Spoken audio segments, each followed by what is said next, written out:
Friends in Germany, from New York where I live, I wholeheartedly join you in your commendable efforts to unmask and denounce Iranian threats against the Jewish people and the people of Israel.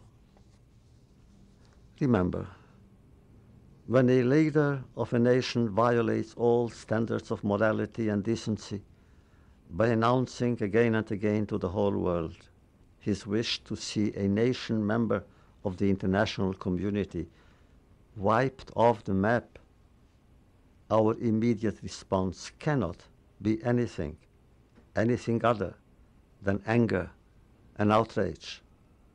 But at least he is frank about his goals and his dreams.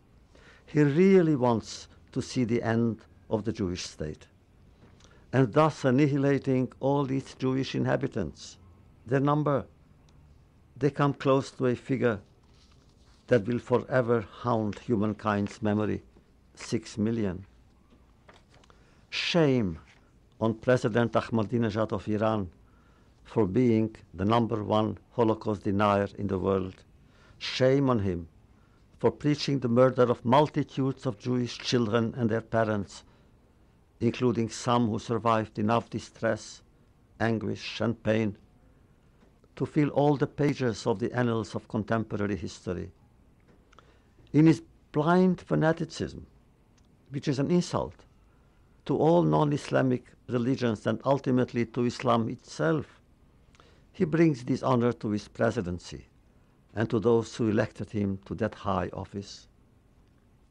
He wants to be allowed to obtain nuclear weapons while openly boasting of how he will use them and against whom. Filled with hate and nothing else, motivated by dark forces of violence and death governing his life, who were his teachers? What political figures has he admired to emulate them? What books has he read? What mass murderers has he chosen as his guides?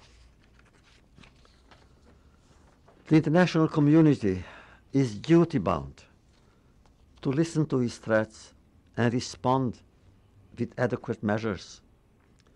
Due to his ugly public utterances and perilous projects, perilous to the whole world, he is to be declared persona non grata, unwanted by civilized society and rejected by its leaders, for he brings dishonor to his own nation and embarrassment to all nations.